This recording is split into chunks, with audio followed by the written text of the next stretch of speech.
একটু জানাবেন। যদি শুনতে পান তাহলে আমরা অগ্রসর হব।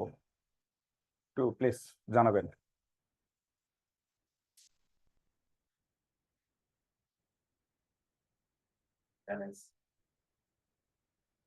হ্যাঁ,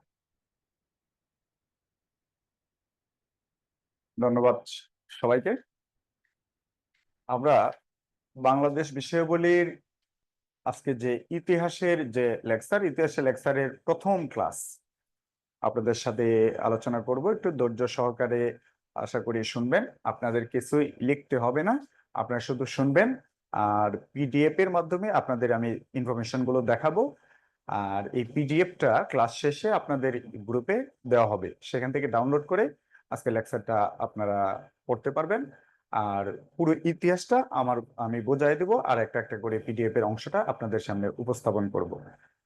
তো আমরা কিন্তু আজকে বাংলাদেশের ইতিহাস নিয়ে আলোচনা করতেছি।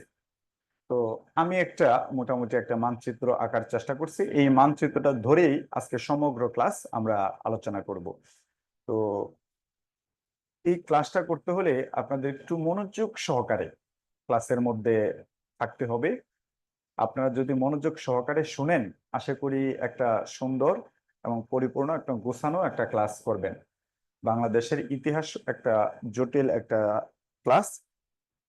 এই ইতিহাসের ক্লাসটা যত সহজভাবে আপনাদের সামনে উপস্থাপন করা যায় আমি তার সর্বোচ্চ চেষ্টা করব। আমরা আজকে ক্লাস করব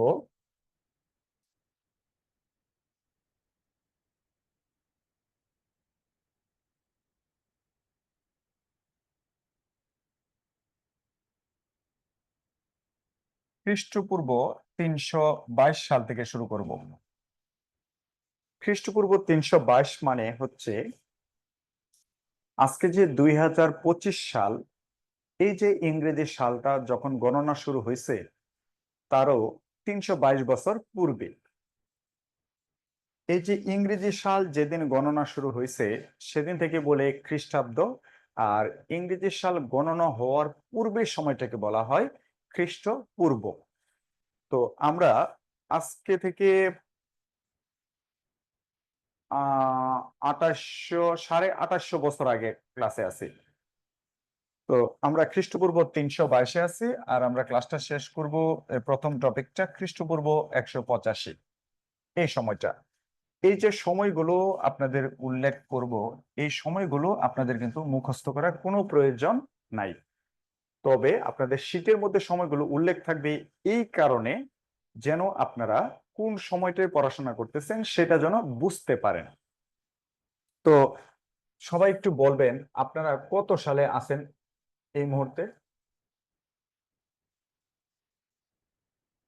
কেউ একজন, দু একজন বললেই হবে, কত সালে আছেন আপনারা। এতটুকু মনে রাখেন, আমরা কিন্তু কেউ 2025 সালে নাই। আমরা তাহলে কত সালে আছি, ক্লাস যা শুরু করতেছি। হ্যাঁ, সোমাইয়া, ধন্যবাদ। আমরা আছি খ্রিস্টপূর্ব 322 সালে। ওকে, অসংখ্য ধন্যবাদ। খ্রিস্টপূর্ব 322 সালে আমরা এই যে মানচিত্রটা আঁকছি, এটা কিন্তু বর্তমানের বাংলাদেশ এবং বর্তমানের পশ্চিমবঙ্গ। আর এটাকে বলে বিহার, আর এই পাশে আছে উড়িষ্যা। খেয়াল রাখবেন। তো আমরা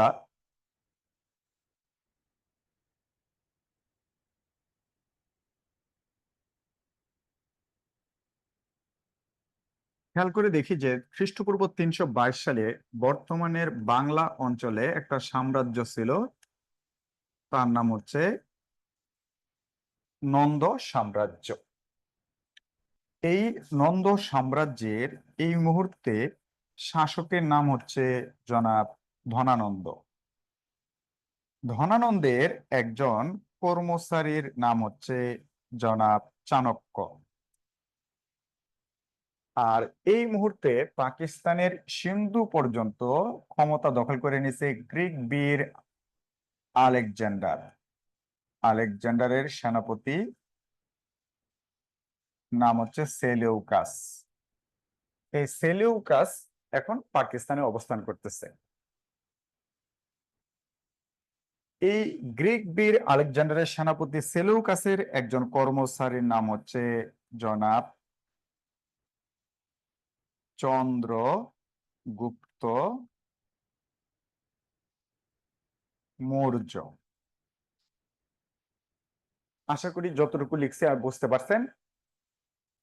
আলেকজান্ডার পাকিস্তান থেকে চলে যাচ্ছে গ্রিসে অর্থাৎ ব্যাবিলনে। যাওয়ার আগে তিনি সেলুকাসকে সতর্ক বার্তা দিয়ে গেল যে চন্দ্রগুপ্ত মৌর্য তোমার জন্য হুমকি স্বরূপ, তাকে গ্রেপ্তার করো বা বিচারের আওতায় আনো। বিশাল ঘটনা, আমি সংক্ষেপে বলতেছি। আর এদিকে ধনানন্দের সাথে চাণক্যের সম্পর্ক খারাপ হয়ে গেল। চাণক্য সরি চাণক্যকে নন্দ সাম্রাজ্য থেকে বহিষ্কার করা হলো। এই চন্দ্রগুপ্ত মৌর্য এবং চাণক্য, তারা দুজন এক গ্রুপ হয়ে গেল। এক গ্রুপ হয়ে তারা প্ল্যান করতেছে যে আমরা এখানে একটা সাম্রাজ্য প্রতিষ্ঠা করব। অবশেষে তারা সফল হয়, ধনানন্দকে পরাজিত করে এবং নন্দ সাম্রাজ্য বিলুপ্ত হয়। তখন চাণক্য এবং চন্দ্রগুপ্ত মৌর্য মিলে একটা সাম্রাজ্য প্রতিষ্ঠা করে এবং সেটা চন্দ্রগুপ্ত মৌর্যের নামে সাম্রাজ্যটা হয়, সেটাকে বলা হয় মৌর্য সাম্রাজ্য। মৌর্য সাম্রাজ্য এটা হয় খ্রিস্টপূর্ব 322 সালে। এটার রাজধানী হয় এই যে ভারতের বিহার প্রদেশ আছে, বিহার প্রদেশের একটা জায়গা নাম হচ্ছে পাটালিপুত্র। এই পাটালিপুত্রকে সে রাজধানী করে এখানে একটা সাম্রাজ্য কায়েম করে। তো এই সাম্রাজ্যের সীমানা কতটুকু, তাহলে আমরা একটু দেখি সীমানাটা কতটুকু।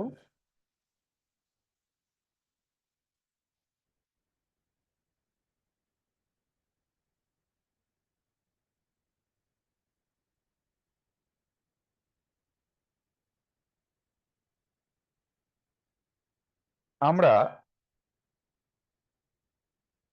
এই সাম্রাজ্যের সম্পর্কে অ্যানালাইসিস করে যতটুকু জানতে পারি, এদের সীমানাটা হয় অনেকটা এই রকম। অর্থাৎ বর্তমানের বাংলাদেশ, বর্তমানের ভারত, বর্তমানের পাকিস্তান, বর্তমানের আফগানিস্তান, এই পুরো অঞ্চলটাই মৌর্য সাম্রাজ্যের অন্তর্ভুক্ত হয়।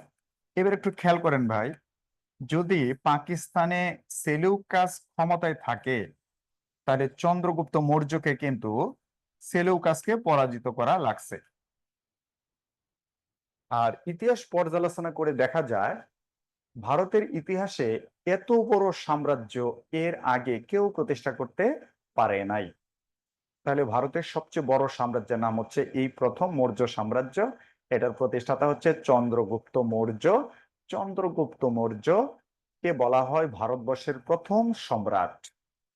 এখন আপনারা যারা ক্লাস করতেছেন আমাকে একটু একটু জানাবেন, আমি কি মৌর্য সাম্রাজ্য কিভাবে আসলো এতটুকু কি আপনাদের বোঝাইতে পারছি কিনা? মৌর্য সাম্রাজ্য কিভাবে প্রতিষ্ঠা হইলো এতটুকু আপনারা বুঝতে পারছেন কিনা? জি, সানজেদা ইসলাম ধন্যবাদ। জি, স্বর্ণালী আক্তার অসংখ্য ধন্যবাদ। বুঝাইতে পারছি। তাহলে আমি একটু, সাগর হোসেন আপনাকেও ধন্যবাদ। তাহলে একটু পিডিএফ এ যাই। আমাদের এই মৌর্য সাম্রাজ্যের যে ইনফরমেশন গুলো আপনাদের মুখস্থ করতে হবে, এটা একটু আপনাদেরকে দেখাবো।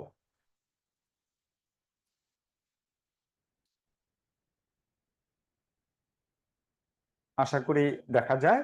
এই হলো মৌর্য আমল, খ্রিস্টপূর্ব 322 থেকে 185। আপনাদের কিছু লিখতে হবে না, এই জায়গায় আমি ইনফরমেশন দিয়ে রাখছি। আমার কাজ হচ্ছে প্রত্যেকটা সাম্রাজ্য একটার পর একটা কিভাবে আসলো এটা আপনাকে বোর্ডে বোঝায় দেওয়া, আর এই ইনফরমেশন গুলোর সাথে আস্তে আস্তে আপনাদের সাথে পরিচিত করা। তো এবার মানচিত্রটা একটু মাথায় রাখেন, কল্পনাতে রাখেন। ওই যে আমরা মৌর্য সাম্রাজ্য দেখছিলাম, এটা রাজধানী পাটালিপুত্র, এটার প্রতিষ্ঠাতা চন্দ্রগুপ্ত মৌর্য। দেখেন ব্র্যাকেটের মধ্যে লেখা ভারতের প্রথম সম্রাট, তাহলে তাকে বলা হয় ভারতের প্রথম সম্রাট। এই চন্দ্রগুপ্ত মৌর্যের আমলে গ্রিক থেকে একজন দার্শনিক ভারতবর্ষে আসছিল, তার নাম হচ্ছে মেগাস্তিনিস। তার নাম হচ্ছে মেগাস্তিনিস। এই মৌর্য সাম্রাজ্যে বা চন্দ্রগুপ্ত মৌর্যের শাসন আমলে তার একজন প্রধানমন্ত্রী ছিল এবং পাশাপাশি অর্থমন্ত্রীর দায়িত্ব পালন করত, তার নাম ছিল চাণক্য। চাণক্যের অপর নাম হচ্ছে কৌটিল্য এবং চাণক্যের বইয়ের নাম হচ্ছে অর্থশাস্ত্র।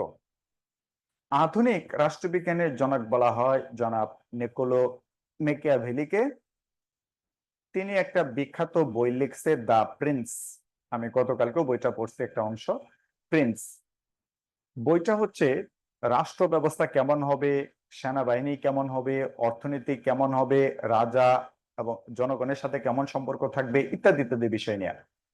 চাণক্য যে বইটা লিখছে অর্থশাস্ত্র, নাম অর্থশাস্ত্র হলেও বইটা রাজনীতি সম্পর্কিত। তাই আমাদের ভারতবর্ষের গবেষকটার নাম হচ্ছে ভিনসেন্ট স্মিথ। তিনি বলতেছে যে চাণক্য হচ্ছে আমাদের ভারতবর্ষের মেকিয়াভেলি। তাহলে চাণক্যের অপর নাম হচ্ছে কৌটিল্য, তার বইয়ের নাম হচ্ছে অর্থশাস্ত্র, এবং চাণক্যকে বলা হয় ভারতবর্ষের মেকিয়াভেলি। এই মৌর্য সাম্রাজ্য ক্ষমতায় ছিল খ্রিস্টপূর্ব 322 থেকে খ্রিস্টপূর্ব 185। এই সাম্রাজ্যের অনেকগুলো শাসক ছিল। আমরা অল্প কিছু শাসক সম্পর্কে জানবো।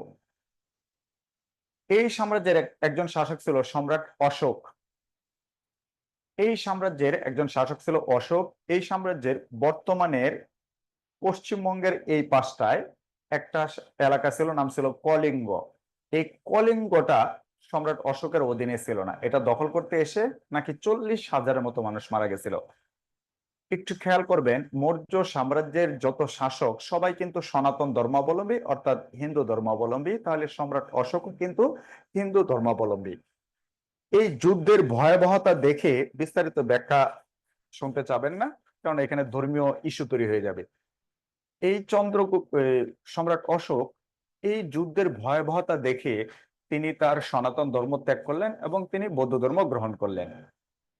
প্রশ্ন আসে, সম্রাট অশোক কোন যুদ্ধের ভয়াবহতা দেখে বৌদ্ধ ধর্ম গ্রহণ করেন? এরকম একটা ঘটনা ঘটছিল রোমান সাম্রাজ্যে। ওই সাম্রাজ্যের শাসকের নাম ছিল কনস্ট্যান্টাইন দ্য গ্রেট। তিনি খ্রিস্টান ধর্মে ধর্মান্তরিত হয়ে খ্রিস্টান ধর্মকে সে এলাকার রাষ্ট্রধর্ম ঘোষণা করছিলেন। এরকম ঘটনা যেহেতু আমাদের এলাকাও ঘটছে, তাই সম্রাট অশোককে বলা হয় বৌদ্ধ ধর্মের কনস্ট্যান্টাইন। কনস্ট্যান্টাইন কিন্তু একটা নাম, এটা রোমান সম্রাটের নাম। তাহলে ভারতবর্ষে বৌদ্ধ ধর্মের কনস্ট্যান্টাইন বলা হয় সম্রাট অশোককে। অশোক কিন্তু ভাই আবার এই মৌর্য সাম্রাজ্যের শ্রেষ্ঠ শাসক। এই সাম্রাজ্যের শেষ শাসকের নাম হচ্ছে বৃহদ্রথ। তাহলে প্রথম শাসকের নাম হচ্ছে চন্দ্রগুপ্ত মৌর্য, শ্রেষ্ঠ শাসকের নাম হচ্ছে সম্রাট অশোক, এবং শেষ শাসকের নাম হচ্ছে বৃহদ্রথ। তাদের সাম্রাজ্যের সেনা কর্মকর্তা ছিল একজন ব্যক্তি, তার নাম ছিল শুঙ্গ। এই শুঙ্গ এই বৃহদ্রথকে আক্রমণ করার কারণে সাম্রাজ্য বিলুপ্ত হইল। তাহলে মৌর্য সাম্রাজ্য বিলুপ্ত হয়েছে সেনাপতি শুঙ্গের আক্রমণে। আর মৌর্য সাম্রাজ্যের সময়কাল হচ্ছে খ্রিস্টপূর্ব 322 থেকে 185। তো আমি চেষ্টা করছি রাজধানী, প্রথম শাসক, শ্রেষ্ঠ শাসক, সর্বশেষ শাসক এবং কার হাত ধরে এই সাম্রাজ্য বিলুপ্ত হয়েছে এটার বিস্তারিত আপনাদের সামনে সংক্ষেপে আলোচনা করা এবং মানচিত্রটা আপনাদের কাছে উপস্থাপন করা, যে কতটুকু জায়গা জুড়ে মৌর্য সাম্রাজ্য ছিল। তো আপনারা যদি মাঝে মাঝে এটাকে স্ক্রিনশট দিয়ে রাখতে পারেন যে এটা হলো মৌর্য সাম্রাজ্য, আর যখন পিডিএফটা আপনারা পাবেন এটা যদি প্রিন্ট করেন, পড়ার সময় যদি আপনারা এই স্ক্রিনশটটা মোবাইলে দেখেন যে মৌর্য সাম্রাজ্য কতটুকু জায়গা জুড়ে ছিল, আর এই সাম্রাজ্যের সম্পর্কে ইনফরমেশন গুলো যখন পিডিএফ এ পড়বেন, আশা করি আপনার সামনে একটা গল্পের মতো পড়াশোনা থাকবে। আপনি কিভাবে পড়াশোনা মনে রাখবেন এই সাম্রাজ্যের আপনি একজন নাগরিক, এই সাম্রাজ্যের একজন কর্মকর্তা, আপনার চোখের সামনে এই সাম্রাজ্য প্রতিষ্ঠা হয়েছে, এই সাম্রাজ্যে একটা যুদ্ধ হয়েছে, নাম হচ্ছে কলিঙ্গ, আপনার শাসক ধর্মান্তরিত হয়েছিল, তাকে বৌদ্ধ ধর্মের কনস্ট্যান্টাইন বলা হয়, শেষ শাসক ছিল এই এই ব্যক্তি, কার হাতে তিনি পরাজিত হয়েছে। এইভাবে যদি গল্পর মতো করে পড়াশোনা করেন তাহলে আশা করি আপনার কাছে ইতিহাসটা ইজি হবে। এখন আপনারা আমাকে একটু জানাবেন আমি কি মৌর্য সাম্রাজ্য আপনাদেরকে বুঝাইতে পারছি কিনা। একজন দুইজন জানালেই হবে, তারপর আমরা নামাজের ব্যাকে যাব। স্বর্ণালী আক্তার ধন্যবাদ, সুমাইয়া ধন্যবাদ। ওকে, যদি কেউ না বুঝেন আপনারা কিন্তু আনমিউট করে কথা বলতে পারবেন। ধন্যবাদ তামান্না জাহান পাপড়ি, সাগর হুসাইন, সবাইকে ধন্যবাদ। তাহলে আমরা একটু আগাই, আর একটা টপিকের সাথে পরিচিত করে আমরা নামাজের ব্রেকে যাব। তাহলে আমি এটা কিন্তু মুছে দিচ্ছি।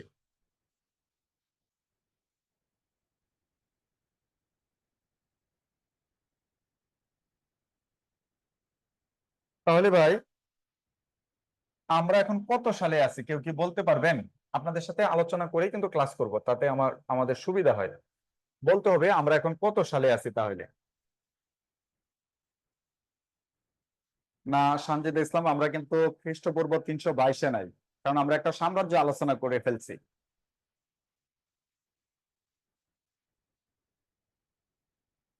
হ্যাঁ, 185। এই তো হয়েছে। ধন্যবাদ। তাহলে আমরা সবাই আছি কিন্তু খ্রিস্টপূর্ব 185-তে। একটু খেয়াল করেন, শুঙ্গ কিন্তু এই সাম্রাজ্যে হামলা করছিল। তাহলে এরপরে যদি শুঙ্গ পুরো এলাকাটা সে দখলে রাখতে পারে, তাহলে আমরা শুঙ্গ সাম্রাজ্য আলোচনা করব। আর যদি দখলে রাখতে না পারে, তাহলে এগুলো এলোমেলো হয়ে গেছে। আসলে সে দখলে রাখতে পারে নাই। শুঙ্গরা মোটামুটি এই অঞ্চলটা কোনো মতে টিকে ছিল। এইভাবে যে শুঙ্গরা ক্ষমতায় আসলো, এরপরে অনেকে ক্ষমতায় আসছে। এইভাবে 500 বছরের মতো পার হয়ে গেছে। শুঙ্গ, অন্ধ্র, এইভাবে অনেকে শাসন করছে। খ্রিস্টাব্দ, এখন কিন্তু আমরা খ্রিস্টপূর্বে নাই, সবাই আছি খ্রিস্টাব্দ। খ্রিস্টাব্দ 320 সালের দিকে বাংলা অঞ্চলে শাসন করে কুষাণ সাম্রাজ্য। একটু খেয়াল করবেন, শুঙ্গ থেকে শুরু করে কুষাণ পর্যন্ত মাঝখানে কিন্তু অনেকে শাসন করছে। আমরা নামগুলো জানি, লিখে নাই, দরকার নাই। এই যে খ্রিস্টপূর্ব 185 থেকে খ্রিস্টাব্দ 320 সাল পর্যন্ত শুঙ্গ থেকে শুরু করে কুষাণ পর্যন্ত অনেকে শাসন করছে, তাদের সম্পর্কে পর্যাপ্ত ইনফরমেশনটা আমাদের কাছে নাই। নাই এই কারণে কোনো গাইড বই, কোনো বাজারের বইয়ে এই সময়কালে ইতিহাস আপনাদের পড়তে হয় না এবং পড়ার সুযোগও নাই। যদি সুযোগ না থাকে, তাহলে খ্রিস্টপূর্ব 185 থেকে আমরা চলে যাব ডাইরেক্ট খ্রিস্টপূর্ব 320-এ। তাহলে আমরা কত সালে আছি কেউ বলেন তো দেখি।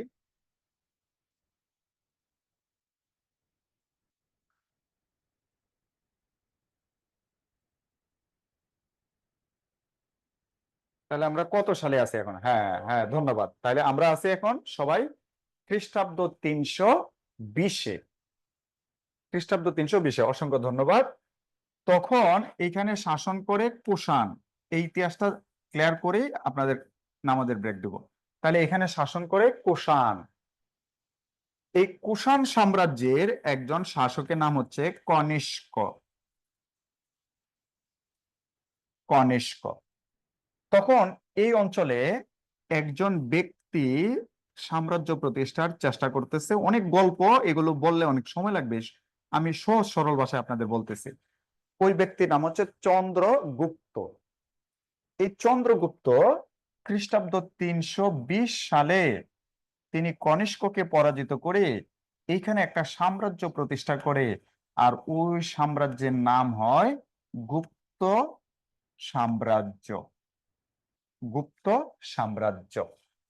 তাহলে আমরা এখন কোন সাম্রাজ্যে আছি কেউ বলতে পারবেন? আমরা এখন আছি সবাই গুপ্ত সাম্রাজ্যে। এটার প্রতিষ্ঠাতা হচ্ছে চন্দ্রগুপ্ত। আর তিনি ক্ষমতা ছিলেন খ্রিস্টাব্দ 320 থেকে খ্রিস্টাব্দ 550। এই সময়টা তিনি ক্ষমতা ছিলেন। আর তার সীমানাটা ছিল কতটুকু, বা তার রাজ্যটা ছিল কতটুকু, আমি চেষ্টা করি একটু আপনাদের সামনে উপস্থাপন করা। অনেকটা এই টাইপের ছিল,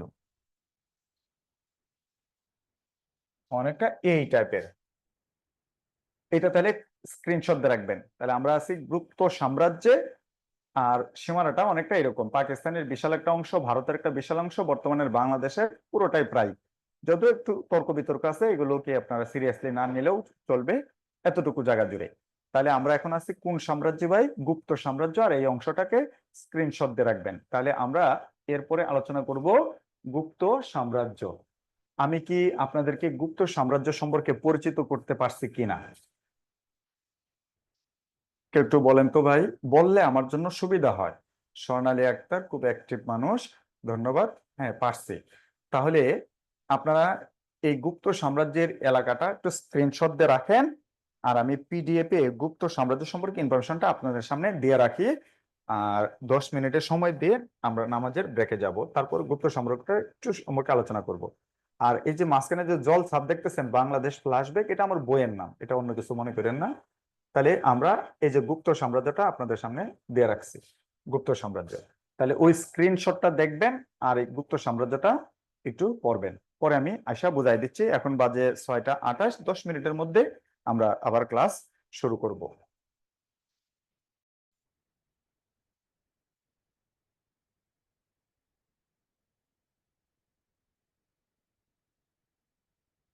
অসংখ্য ধন্যবাদ। তাহলে আমরা আবার শুরু করি। আমরা কিন্তু ভাই সবাই গুপ্ত সাম্রাজ্যে আছি। তো গুপ্ত সাম্রাজ্যে আমার কথা ছিল আপনাদেরকে একটা পিডিএফ দেখাবো।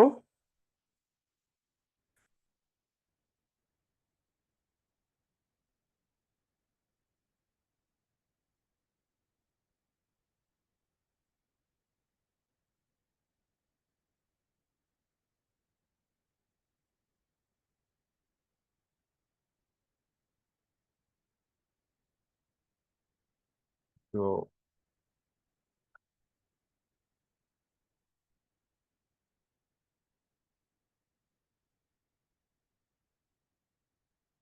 এই হচ্ছে পিডিএফ। তো আমরা কিন্তু গুপ্ত সাম্রাজ্যে বা গুপ্ত আমলে আছি। এই গুপ্ত সাম্রাজ্যটা আমি কিন্তু মানচিত্রে এঁকে দিচ্ছি, আপনারা স্ক্রিনশট দিয়ে রাখবেন। এটা রাজধানী ছিল, প্রথমে ছিল পাটালিপুত্র, তারপর কিছুদিন ছিল মহাস্থানগড়।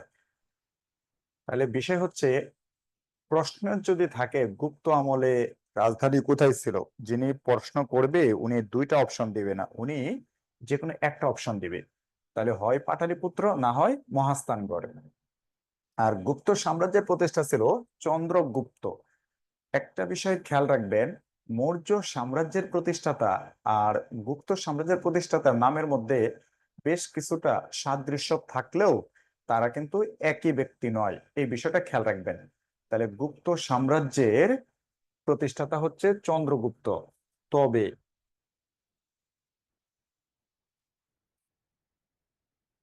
তবে হ্যাঁ, সোনালী আক্তার, আপনার আনসার আমার এক ভাই ডক্টর শরীফুল ইসলাম ভাই দিয়ে দিছে। তবে তার আরেকটা নাম আছে, চন্দ্রগুপ্ত গুপ্তের আরেকটা নাম হচ্ছে শ্রীগুপ্ত। তাহলে যিনি চন্দ্রগুপ্ত তিনি হচ্ছেন শ্রীগুপ্ত। আপনারা যখন বিভিন্ন গাইড বই পড়বেন, দেখবেন কোথাও লেখা আছে গুপ্ত সাম্রাজ্যের প্রতিষ্ঠাতা শ্রীগুপ্ত, আবার কোথাও দেখবেন চন্দ্রগুপ্ত। দুইটাই কিন্তু সঠিক। এই গুপ্ত সাম্রাজ্যের শ্রেষ্ঠ শাসকের নাম হচ্ছে সমুদ্রগুপ্ত। দেখেন ব্রেকেটে একটা কথা লিখছি, ভারতের নেপোলিয়ন বলা হয়। তো কেন তাকে নেপোলিয়ন বলা হয় আপনারা জানেন, নেপোলিয়নের বাড়ি হচ্ছে ফ্রান্সে, তার জন্ম হচ্ছে 1769 সালে কর্সিকা দ্বীপে। 1769 থেকে 1815 সাল পর্যন্ত তার জীবন। এই জীবনে তিনি প্রায় 41টার মতো যুদ্ধ করছে। এই যুদ্ধের প্রায়গুলো সবগুলোতে তার জয়লাভ, সর্বশেষের দিকে দুইটা যুদ্ধে তিনি পরাজিত হয়েছে। সমুদ্রগুপ্ত যখন গুপ্ত সাম্রাজ্যের শাসক, তখন সাম্রাজ্যটা এত শক্তিশালী ছিল না। এখানে তখন 12টার মতো সাম্রাজ্য প্রতিষ্ঠার যুদ্ধ ছিল। এই সবগুলো সাম্রাজ্যকে পরাজিত করে তিনি গুপ্ত সাম্রাজ্যকে একটা শক্তিশালী রূপ দিতে পারছে। এই কারণে তাকে বলা হয় ভারতবর্ষের নেপোলিয়ন, কারণ তাকেও অনেক যুদ্ধ করা লাগছে। এই সাম্রাজ্যের একজন শাসক ছিল দ্বিতীয় চন্দ্রগুপ্ত। তার রাজ দরবারে 9 জন জ্ঞানীগুণী ব্যক্তি ছিল। তিনি এই জ্ঞানীগুণী ব্যক্তিদের পৃষ্ঠপোষকতা করতেন।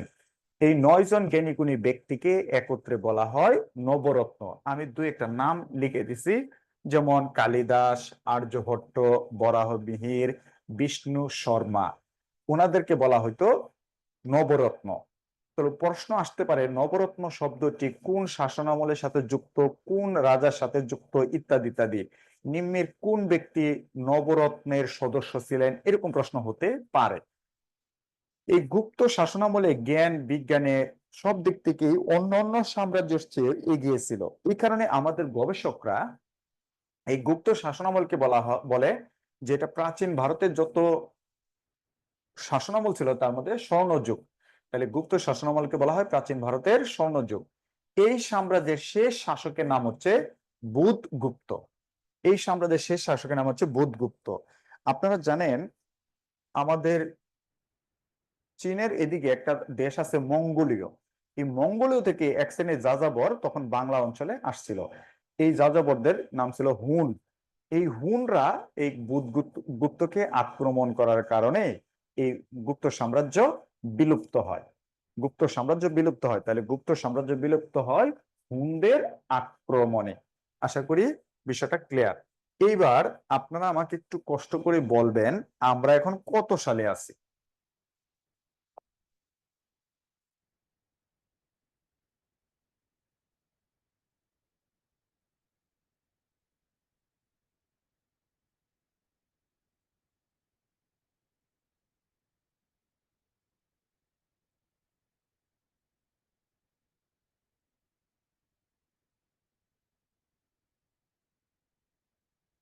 আমরা কত সালে আছি? এই DIBA নিশ্চিত নতুন যোগদান করছে।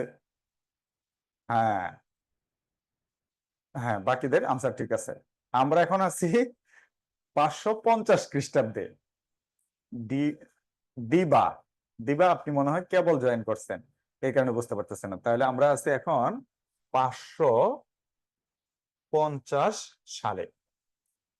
আপনারা আমাকে একটু বলবেন এতক্ষণ যে আমরা মৌর্য সাম্রাজ্য গুপ্ত সাম্রাজ্য আলোচনা করছি, তাদের ধর্মটা কি একটু কথাবার্তা বললে আমাদের সুবিধা হবে। তাদের ধর্মটা কি কেউ বলেন তো দেখি প্লিজ। মৌর্য এবং গুপ্ত সাম্রাজ্যে আলোচনা করছি, তাদের ধর্মটা কি? সানজিদা ইসলাম, হিন্দু। হ্যাঁ, হয়েছে। এখন প্রশ্ন হচ্ছে আমরা ইসরাত, শাবাব, তৃষা হিন্দু, ধন্যবাদ। প্রশ্ন হচ্ছে আমরা এখন 550 সালে আছি। আমাদের বর্তমান বাংলাদেশ তো বটেই, ভারতবর্ষ, আমরা যে বর্তমানে ইসলাম ধর্ম, এই মুহূর্তে যে ইসলাম ধর্ম আমরা প্র্যাকটিস করি, এই ধর্মের বাণী প্রচার শুরু হয়েছে কিনা এবং ভারতবর্ষে এই ধর্মের বাণী শুনে মুসলিম মুসলিম আছে কিনা। আশা করি আপনি আমার কোয়েশ্চেনটা বুঝতে পারছেন। মুসলিম আছে কিনা, সময়টা কিন্তু 550।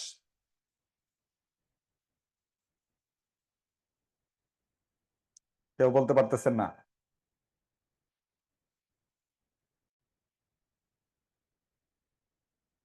ডক্টর শরীফুল ইসলাম, ধন্যবাদ। নাই, নাই। আরেকজন তো 100200 আইডি দিয়ে ক্লাস করতেছে, নাই। আচ্ছা, আসলেই নাই, কারণ কেবল আমরা আছি 550 সালে। আমাদের প্রিয় নবী মুহাম্মদ সাল্লাল্লাহু আলাইহি সাল্লামের জন্ম হবে 570, তারপর ধর্মপ্রচার হবে, তারপর বর্তমানে যে মুসলিম, এই মুসলিমদের আগমন হবে। আশা করি বিষয়টা বুঝতে পারছেন। তাহলে এখানে দুইটা সাম্রাজ্য আলোচনা করলাম, উভয়ই হিন্দু ধর্মাবলম্বী। আমরা আছি 550। আক্রমণ করছিল, আপনাদের খেয়াল আছে, হুন। লাল কালার হয়ে গেছে, আক্রমণ করছিল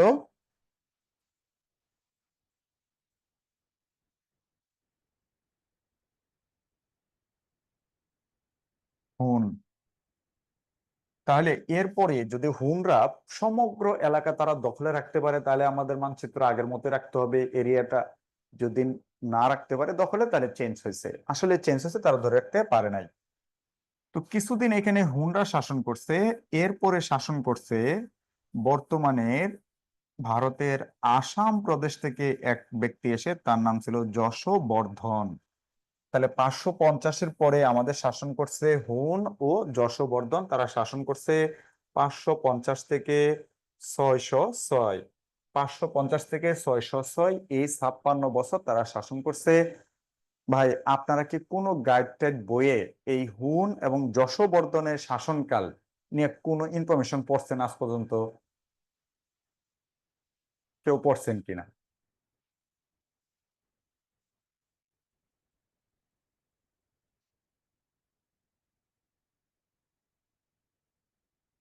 না, আসলে পড়েন নাই। কেন ভাই পড়েন নাই? কারণ আমরা সাধারণত যেসব বই পুস্তকের আশ্রয় নিয়ে চাকরি পড়াশোনা শুরু করি, ওইসব বইয়ে নাই। কেন নাই? আসলে তাদের সম্পর্কে পর্যাপ্ত ইনফরমেশন আমাদের গবেষকরা তেমন ভাবে উপস্থাপন করতে পারেন নাই। তাহলে আমাকেও কিন্তু ভাই এই অংশটা বাদ দিতে হবে। তাহলে আমরা স্কিপ করে যাব, কারণ ইনফরমেশন নাই। তাহলে আমরা এখন সবাই কত সালে থাকবো?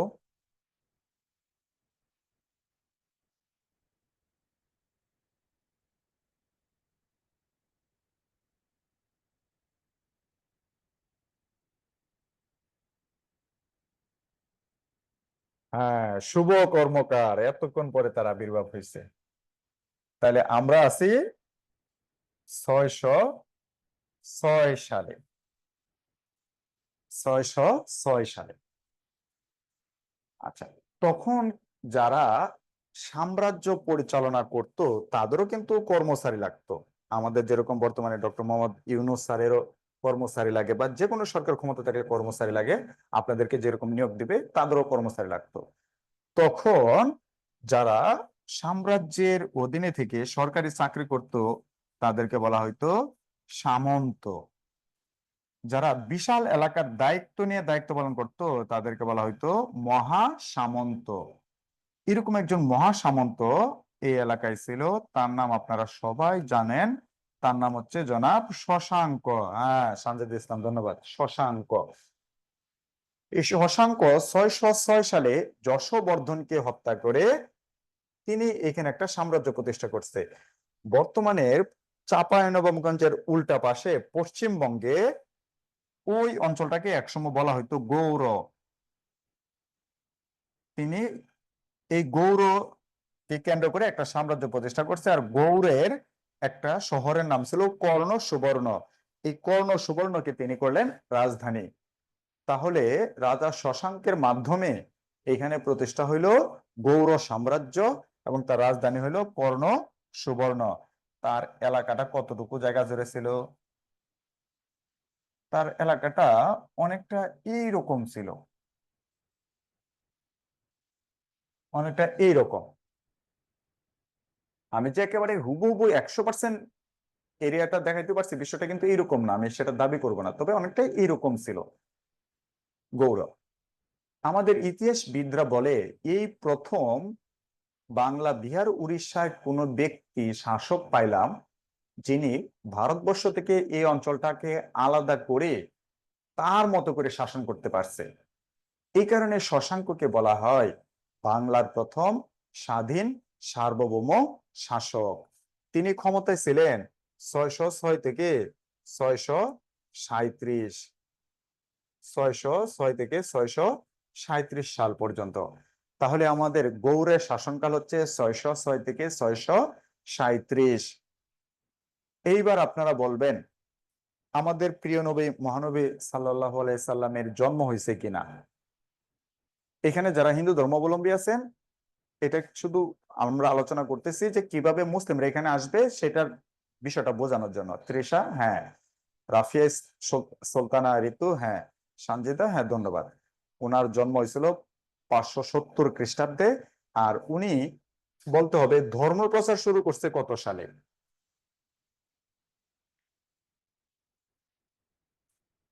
মহানবী সাল্লাল্লাহু সাল্লাম ধর্ম প্রচার শুরু করলো কত সালে? 40 বছর বয়সে। তাহলে 570 আর 40, 610। তাহলে অনুমান করা যায় মহানবী সাল্লাল্লাহু সাল্লাম যখন ধর্ম প্রচার করে তখন আমাদের এলাকার শাসকের নাম কি? বলেন দেখি। মহানবী সাল্লাল্লাহু সাল্লাম যখন ধর্ম প্রচার করে তখন আমাদের এলাকার শাসকের নাম কি? শশাঙ্ক। দিবা, এই তো দিবা পরে যোগদান করেও বুঝে গেছে। সবাইকে ধন্যবাদ। এখন প্রশ্ন হচ্ছে, মহানবী সাল্লাল্লাহু সাল্লাম মারা গেল 632, মতান্তরে 633। তার জীবন দশায় বর্তমান বাংলাদেশে ইসলাম ধর্মের মেসেজ আসছে কিনা, বা কোনো মেসেঞ্জার আসছে কিনা, এটা আপনাদের কাছে প্রশ্ন না করে আমি বলি। মেসেঞ্জার আসতেও পারে, নাও আসতেও পারে। তবে আমি একটা ক্ষুদ্র ইতিহাস জানি, আমার ছোটখাটো পরিশ্রম দিয়ে আমি জানতে পারছি। বর্তমানের বাংলাদেশের লালমনিরহাট জেলা দিয়ে হযরত আবু ওয়াক্কাস নামক এক ব্যক্তি, যিনি মহানবী সাল্লাল্লাহু আলাইহি সাল্লামের দুঃসম্পর্কের মামা হয় মা আমেনার চাচাতো বা সৎ ভাই এরকম কিছু একটা হয়। উনি প্রবেশ করছে 620 সালে। তাহলে শশাঙ্ক জীবিত থাকা অবস্থায় বর্তমানের বাংলাদেশে যদি ইতিহাসটা সঠিক হয়ে থাকে, ইসলাম ধর্মের প্রচার শুরু হয়ে গেছে। যেহেতু বাংলাদেশে যদি চলে আসে তাহলে ভারতবর্ষে চলে আসছে, তাহলে আমরা ধরে নিতে পারি বর্তমান বাংলাদেশ এবং ভারতবর্ষে অল্প হলেও মুসলিম মানুষ আছে। তাহলে ভারতবর্ষের সকলেরই ধর্ম আপাতত হিন্দু, বৌদ্ধ ইত্যাদি ইত্যাদি। এখন নতুন ধর্ম ইসলাম ধর্মেরও আবির্ভাব হয়েছে এবং কিছু মুসলিম আছে। আমি কি ভাই এতটুকু আপনাদেরকে বোঝাইতে পারছি? কেউ একজন রিয়াকশন দিলেই হবে। আমি কি এতটুকু বোঝাইতে পারছি কিনা? ওকে, তাহলে আমরা এখন আসি গৌড় সাম্রাজ্য। এটা একটু আপনাদেরকে দেখাই। গৌড় সাম্রাজ্য মানচিত্রটা আপনারা স্ক্রিনশট দিয়ে রাখবেন। এই হলো গৌড় সাম্রাজ্য। রাজধানী হচ্ছে কর্ণ সুবর্ণ। আর আমরা বলছি শশাঙ্ককে বলা হয় প্রথম স্বাধীন নরপতি। এই অঞ্চলের প্রথম স্বাধীন সার্বভৌম শাসকের নাম হচ্ছে রাজা শশাঙ্ক। রাজা শশাঙ্ক। আশা করি বিষয়টা ক্লিয়ার। এইবার একটু শুনেন, আমাদের এই অঞ্চলে যখন শশাঙ্ক শাসন করে,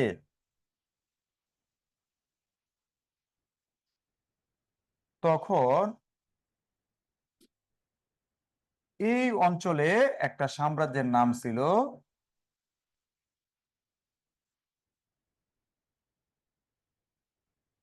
পুষ্যভূতি। এই সাম্রাজ্যের প্রতিষ্ঠাতা হচ্ছে প্রভাকর বর্ধন, আর তার ছেলে নাম হচ্ছে রাজ্যবর্ধন।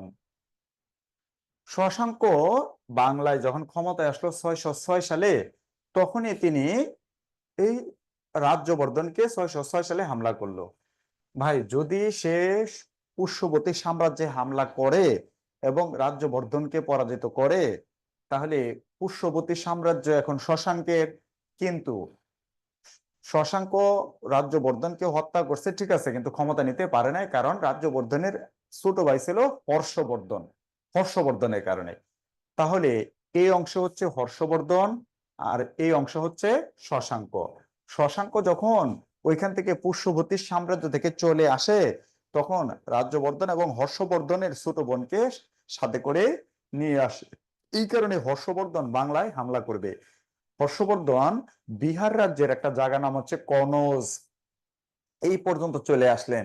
তখন শশাঙ্ক ভাবলেন যে তিনি হর্ষবর্ধনের সাথে যুদ্ধ করে জয়লাভ করতে পারবে না, তাই বোনকে ছেড়ে দিলেন।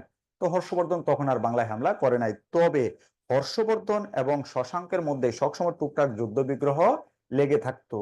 এবার শশাঙ্ক মারা গেল 637 সালে, তখন হর্ষবর্ধন বাংলা দখল করে নেয়। তাহলে আপনাদের বলতে হবে হর্ষবর্ধন বাংলা দখল করে কত সালে?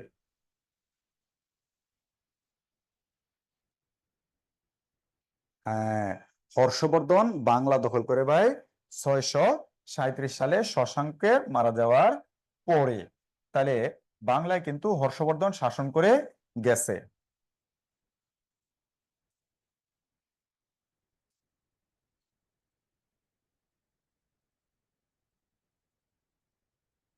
এইবার একটু খেয়াল করে দেখেন,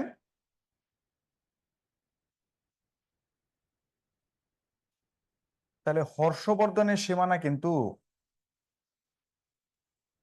এই পুরোটা হয়ে গেল। এইখানে আবার একটু খেয়াল করেন, তিনি যেহেতু দুইটা অঞ্চল একটু ভাগ করে শাসন করছেন। এই অঞ্চলের রাজধানী ছিল তার এই এই জায়গাটা কনৌজ। হর্ষবর্ধন 637 সালে বাংলা দখল করে তিনি মারা গেলেন 647 সালে। তাহলে তিনি বাংলা শাসন করলেন মাত্র 10 বছর।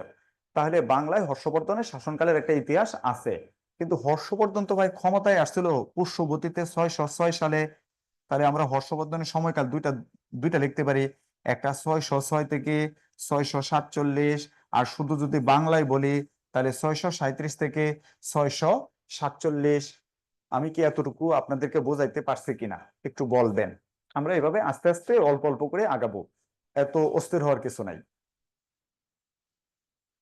তাহলে আমাদের হর্ষবর্ধন নিয়ে একটু পড়াশোনা করার দরকার, তাহলে একটু হর্ষবর্ধন নিয়ে তার পুরো জীবনী নিয়ে একটু পড়াশোনা করব, কারণ তাকে নিয়ে বিসিএস প্রশ্ন আসে। এই যে দেখেন, হর্ষবর্ধনের বাংলা শাসনকাল, আমি কিন্তু লিখছি হর্ষবর্ধন উত্তর ভারতের এক খ্যাতনামা সম্রাট, যিনি 606 থেকে 647 খ্রিস্টাব্দ পর্যন্ত শাসন করেন। তিনি পুষ্যবতী বংশীয় রাজা প্রভাকর বর্ধনের সন্তান ছিলেন। বড় ভাই থানেশ্বরের রাজা রাজ্যবর্ধন গৌড়ের সম্রাট শশাঙ্কের হাতে নিহত হলে 606 সালে হর্ষকে রাজা ঘোষণা করা হয়। হর্ষবর্ধনের আমলে চীন থেকে এক পরিব্রাজক আসছিল, তার নাম হিয়েন সাং। হর্ষবর্ধন কবিতা ও নাটক লিখতেন। কৌনো ছিল হর্ষবর্ধনের রাজধানী। তার রাজদরবারে বিখ্যাত কবি ছিল বাণভট্ট। হর্ষবর্ধন প্রথম জীবনে একজন শৈব হলেও পরবর্তী জীবনে তিনি বৌদ্ধ ধর্মের অনুসারী হন। তিনি প্রথম ভারতীয় রাজা যিনি চীনের সাথে কূটনৈতিক সম্পর্ক স্থাপন করেন। 637 সালে পরিব্রাজক হিয়াংসাং কর্ণসুবর্ণে আগমন করেন। ভাই আমি আমরা তাহলে 647 সালে আছি। আমি কি আপনাদের 647 সাল পর্যন্ত ইতিহাসটা বোঝাইতে পারছি কিনা? যদিও আপনাদের বারবার কোশ্চেন গুলো জিজ্ঞেস করতেছি, আপনারা বিরক্ত হচ্ছেন। এটা করতেছি এই কারণে যে ইতিহাসটা আসলে খুব কঠিন, তো একটু জটিল, আপনারা বুঝতেছেন কিনা এটা আমি না হলে তো আমি আমার মতো ক্লাস নিয়ে চলে যেতে পারি, কিন্তু আমি চাচ্ছি আপনার সাথে আমার একটা ইন্টারাকশন হোক, আস্তে আস্তে আমরা আগাবো। তাহলে আপনারা কিন্তু হর্ষবর্ধনের যে মানচিত্রটা, সেটা কিন্তু স্ক্রিনশট, প্রত্যেকটা এলাকায় কিন্তু স্ক্রিনশট দিয়ে রাখবেন।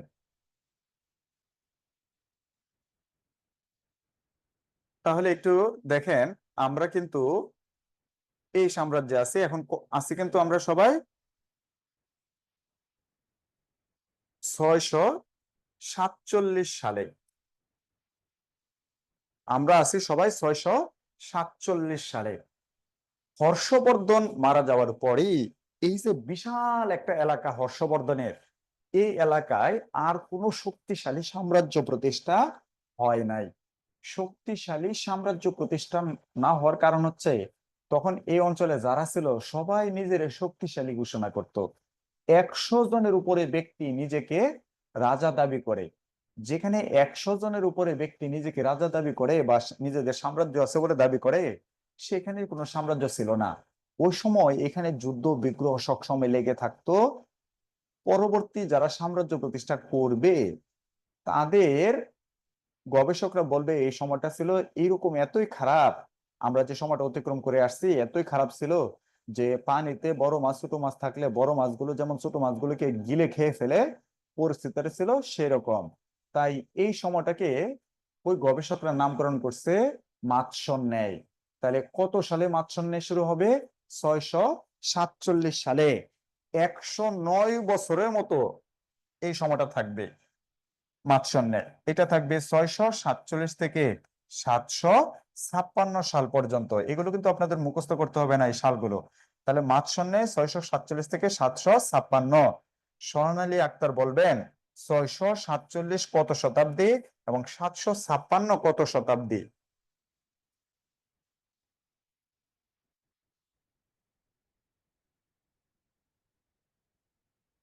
হানিফ মিয়া, আমার দাদার নাম ছিল মিয়া হোসেন।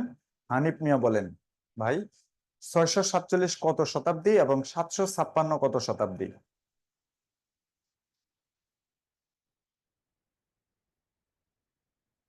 মাথায় ঢুকতেছে না? হ্যাঁ হানিফ ভাই, সপ্তম থেকে অষ্টম, এই তো হয়েছে। বিসিএস পরীক্ষায় প্রশ্ন আসছে মাৎস্যন্যায় সময়কাল কত? কত সহজ কোশ্চেন আসছে।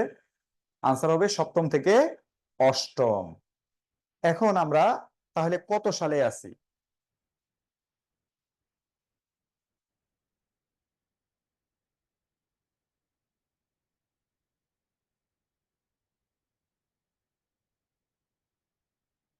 আমরা আছি 756 সালে।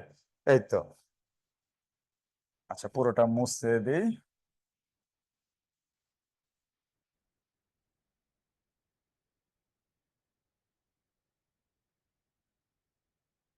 তাহলে আমরা আছি 756 সালে। এইরকম পরিস্থিতি যখন চলতেছে, তখন মানুষ খুব বিরক্ত হয়ে গেছে।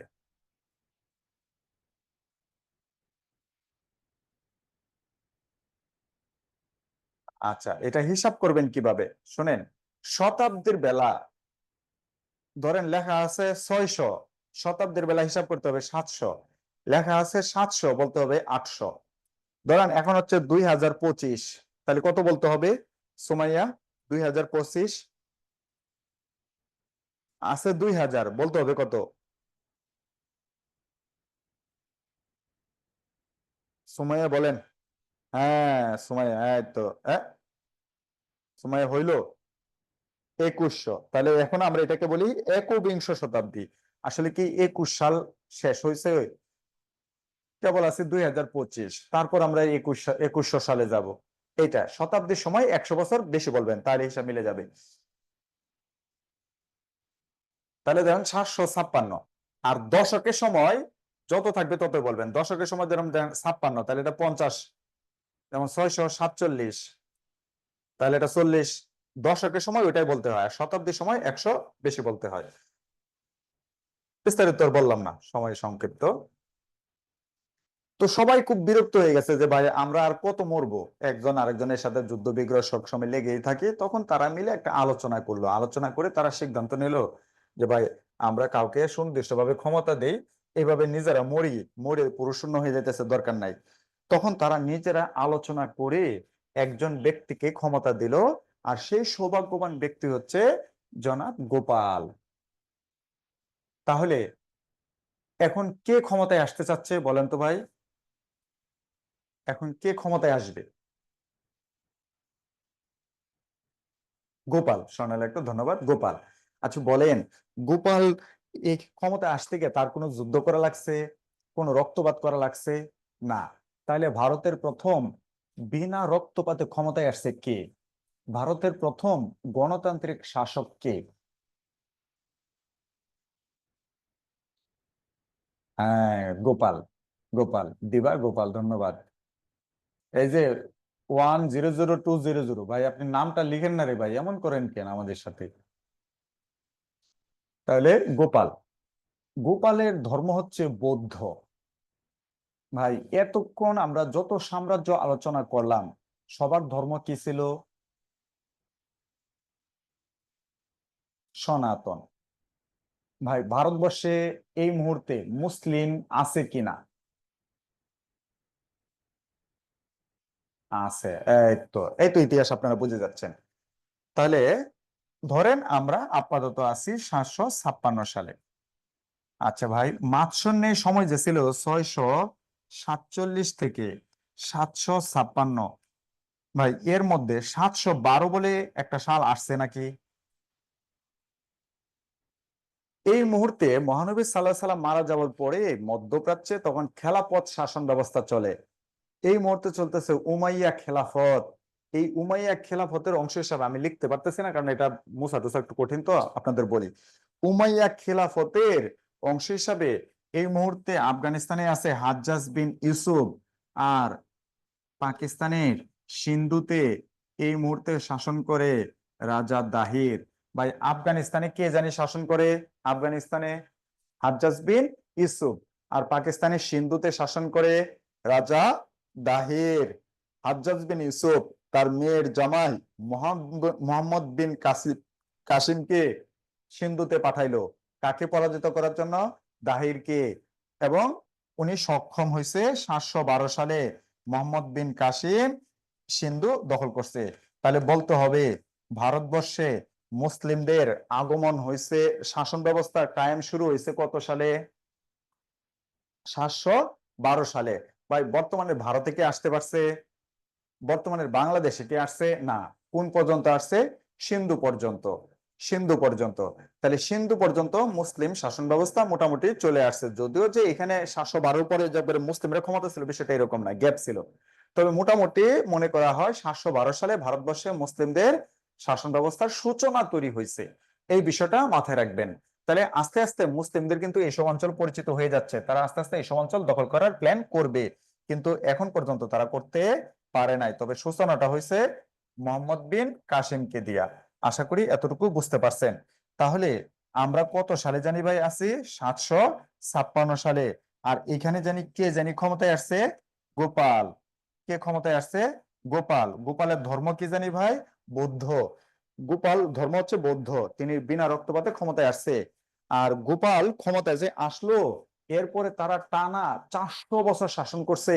এই 400 বছরে তার মেয়ের জামাই না, তার ভাগ্নি না, ভাগনা না, গোপালের ছেলে, তারপর তারপর তার ছেলে, তারপর তার ছেলে, তারপর তার ছেলে, এইভাবে আমার জানা মতে 17 জন শাসক এক টানা শাসন করছে ভারতবর্ষে। টানা 400 বছর এক টানা শাসন করার ইতিহাস এই প্রথম।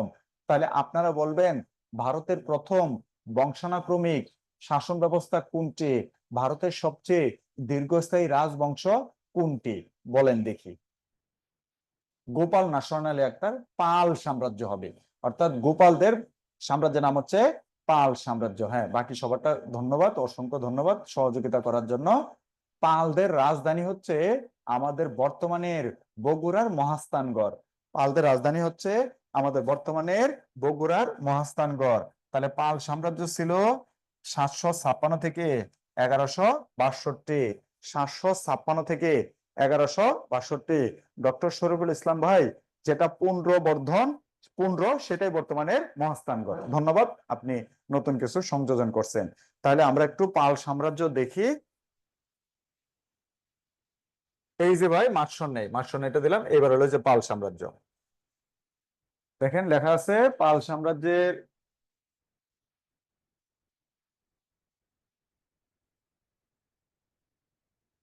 পাল সাম্রাজ্যের প্রতিষ্ঠাতা গোপাল, শ্রেষ্ঠ শাসক ধর্মপাল। তিনি পাল সাম্রাজ্যে 50টা শিক্ষা কেন্দ্র স্থাপন করছে। আর বর্তমানে নওগাঁর সোমপুর বিহার তিনি প্রতিষ্ঠা করছে।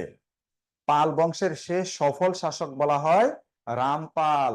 রামপালের জীবনী নাম হচ্ছে রামচরিত, যেটা লিখছে তার একজন সভাকবি সন্ধ্যাকর নন্দী। পাল সাম্রাজ্যের আমলে উত্তরবঙ্গে কৃষকদের একটা বিদ্রোহ হয়। এই বিদ্রোহ নাম হচ্ছে কৈবর্ত বিদ্রোহ।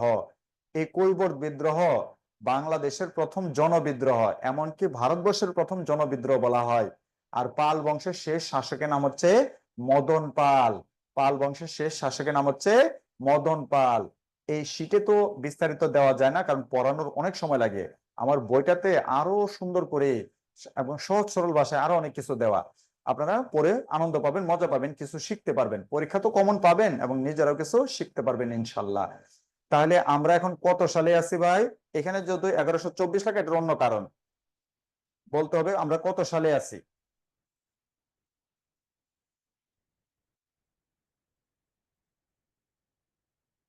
দেখি কেউ বলতে পারেন কিনা। 1162 সালে। এই স্বর্ণালী একটা 756 কিভাবে? 1100, দেখেন 1172 লিখতেছে, 1162। হ্যাঁ, এইবার ঠিক আছে। এখন শুনেন, বর্তমান ভারতের এইখানে একটা রাজ্য আছে, নাম হলো কর্ণাটক। আর আগে নাম ছিল, এটার নাম ছিল দাক্ষিণাত্য। দাক্ষিণাত্য। এইখান থেকে এক হিন্দু পরিবার কাজ করতে গেছে পালদের রাজবংশে। যিনি কাজ করতে গেছে তার নাম হচ্ছে,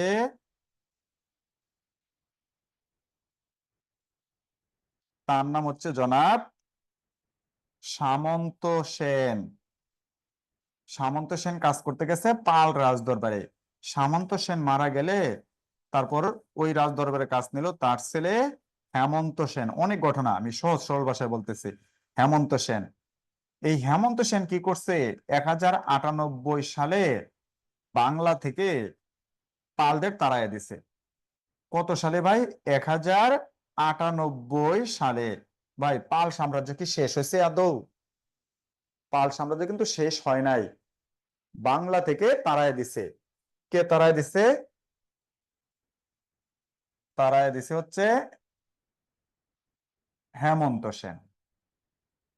এই ঘটনা করছে 1098 সালে। তাহলে পালরা কিন্তু এই পাশে, এই পাশে পালরা ক্ষমতা থেকে যাবে 1162। আর এই পাশে গেছে ক্ষমতা থেকে 1098। 1098। এখন প্রশ্ন হচ্ছে, পাল সাম্রাজ্য শেষ হবে 1162, বাংলা অঞ্চলে শেষ হবে 1098। আমরা এখন পালদের অধীনে না হেমন্ত সেনের অধীনে?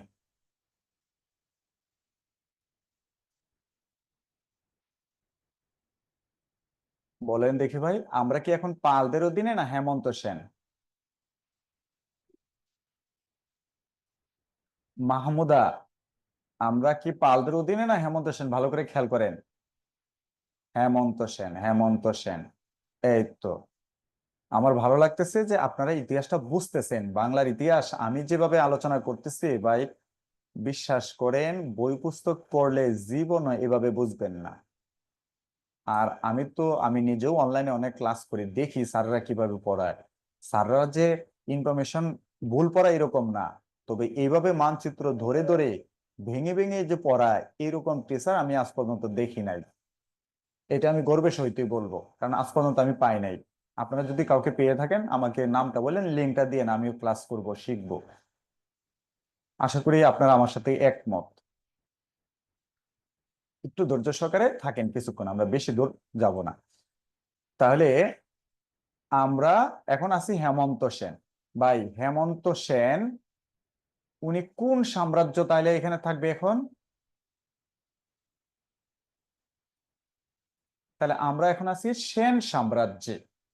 আশা করি এতটুকু বুঝাইতে পারছি। তাহলে আমরা আছি এখন সেন সাম্রাজ্যে। আর ওই পাশে জানি কি রয়ে গেছে ভাই, বলেন তো দেখি ওই পাশে। ওই যে 1162 লেখা যায়।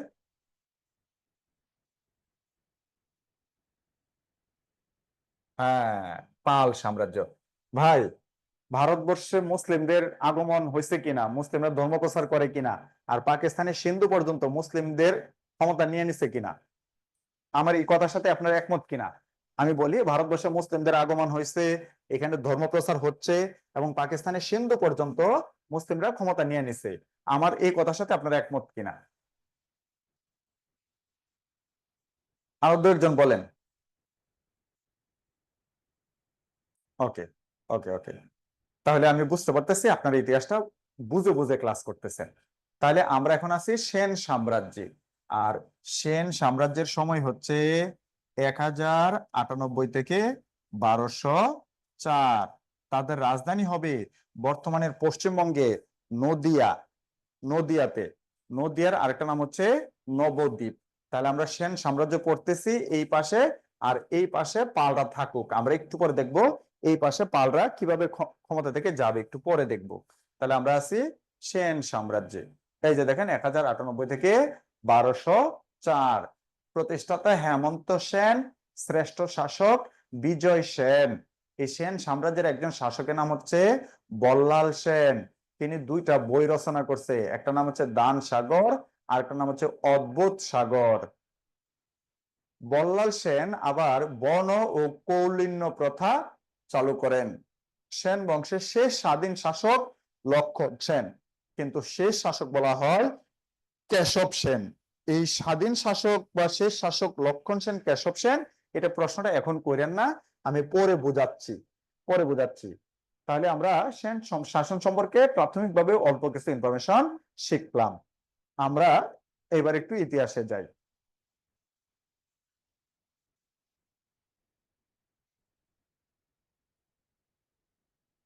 আচ্ছা, শোনেন, বই পুস্তকে 1206 ইত্যাদি ইত্যাদি এগুলো আছে, এগুলো বিতর্ক আছে, এগুলো যে 100% সঠিক বিষয়টা কিন্তু এইরকম না। ঠিক আছে, 1204 এটা অনেকটা অথেন্টিক। আমি ইতিহাসটা বলি। তাহলে আমরা কিন্তু আছি আপাতত 1098 থেকে 1204-এ। খেয়াল রাখবেন, আমরা আছি 1098 থেকে 1204। এই পাশে সেন, এই পাশে সেনরা, এই পাশে পাল, আর এই পাশে মুসলিমরা। এই মুহূর্তে আফগানিস্তানের গজনিতে যিনি ক্ষমতায় আছে তার নাম হচ্ছে মইজুদ্দিন মোহাম্মদ ঘুরি। মইজুদ্দিন মোহাম্মদ ঘুরি। তাহলে আপনাদের বলি, বর্তমানের বাংলা অঞ্চলে কারা ক্ষমতায়? সেনরা। বর্তমানে দিল্লি অঞ্চলে কে ক্ষমতায়? পালরা। বর্তমানে আফগানিস্তান পাকিস্তানে কে ক্ষমতায়? ঘুরি। তাহলে বলতে হবে মোহাম্মদ ঘুরি কোন ধর্মাবলম্বী?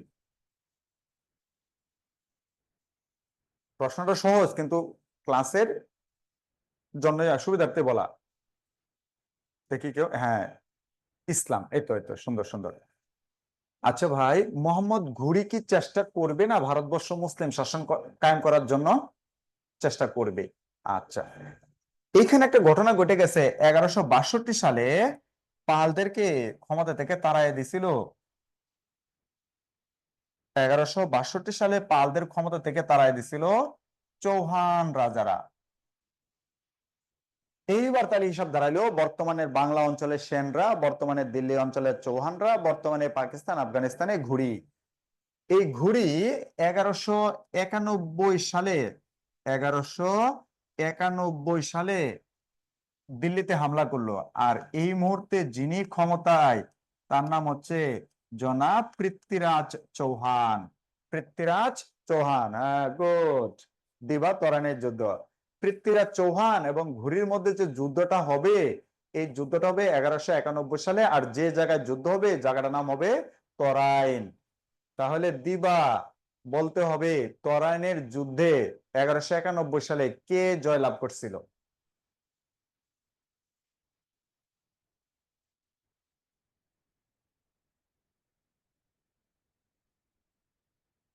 হ্যাঁ, পৃথ্বীরাজ চৌহান। মোহাম্মদ ঘুরি তাকে ক্ষতিপূরণ দিয়ে আবার চলে গেল গজনিতে।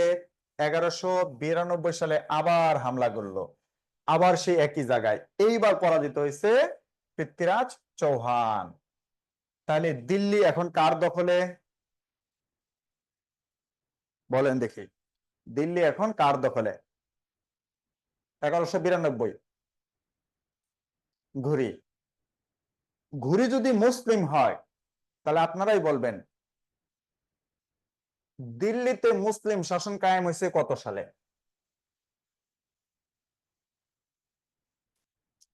1192 সালে। ঘুরি, দেখে দেই, সব মুছে দেই।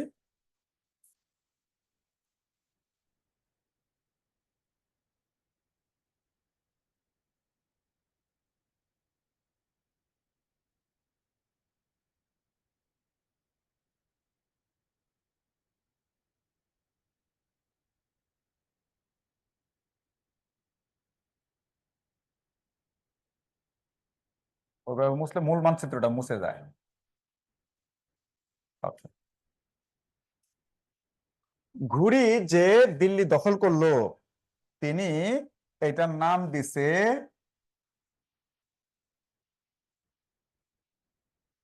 দিল্লি সালতানাত। এটা হয়েছে কিন্তু 1192 সালে। বলতে হবে 1192 সালে তখন বাংলায় কারা? বলেন দেখি, 1192 সালে বাংলায় কারা? সেন। এই তো, সুন্দর সুন্দর, অসাধারণ। ভাই, দিল্লি সালতানাতের প্রতিষ্ঠাতা মোহাম্মদ ঘুরি হলেও তিনি কিন্তু ক্ষমতায় বসে নাই। তিনি ক্ষমতায় বসাইছে তার আদরের মেয়ের জামাই কুতুবউদ্দিন আইবেক। ডক্টর শরীফুল ইসলাম ভাই, আপনারে বলি, শ্বশুর এত বড় সাম্রাজ্য দিছে আইবেককে, আপনি শ্বশুরের কাছে কি চান? ডক্টর শরীফুল ইসলাম ভাই বলতেছে যে শ্বশুরের কাছে একটা সুন্দরী মেয়ে হলেই, মেয়ে দিলেই হবে। ও চেয়ার, ওরে বাবা, চালাক, কত চালাক। তাহলে দিল্লি সালতানাতের প্রতিষ্ঠাতা মোহাম্মদ ঘুরি, কিন্তু দিল্লি সালতানাতের প্রথম শাসক কুতুবউদ্দিন আইবেক। আপনারা কিন্তু বলছেন এই মুহূর্তে বাংলায় কে? সেন। বাংলায় এই মুহূর্তে জনাব লক্ষণ সেন। জনাব লক্ষণ সেন। ভাই, কুতুবউদ্দিন আইবেক কি বাংলা দখল করার চেষ্টা করবে না? স্বাভাবিক, দখল করার চেষ্টা করবে। কুতুবউদ্দিন আইবেক এক ব্যক্তিকে দায়িত্ব দিল, নাম ছিল ইউয়াস খলজি, যে তুমি বাংলা দখল করো। ইউয়াস খলজি বিহারে আসে আর ব্যর্থ হয়, বিহারে আসে আর ব্যর্থ হয়, আর পারে না, দখল করতে পারে না। আইবেকের রাজ দরবারে এক ব্যক্তি কাজ করতে আসছে।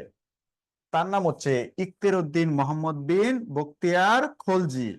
ইখতিয়ার উদ্দিন মোহাম্মদ বিন বখতিয়ার খলজি কাজ করতে আসছে আইবেকের রাজদরবারে। খলজি ছিল প্রতিবন্ধী মানুষ, এই কারণে আইবেক তারা কাজ দেয় নাই। তিনি মন খারাপ করে চলে গেল ওই ইউএস খলজির কাছে, ভাই আমার একটা কাজ দেন। ইউএস খলজি বলতেছে যে দেখো ভাই, আমি তো বাংলা, বিহার, উড়িষ্যা দখল করতে চাই, পারি না, তাহলে তুমি হামলা করো। বখতিয়ার খলজি এসে বিহার দখল করে ফেললো। বিহারের যত অর্থ সম্পদ এইগুলো তিনি ইউএস খলজিকে দিবে না দিয়ে তিনি চলে গেছে আইবেকের কাছে। আইবেক বলতেছে যে তোমারই তো আমার দরকার, তুমি এবার বিহারের শাসক। বলতে হবে বিহারের এই মুহূর্তে শাসকের নাম কি?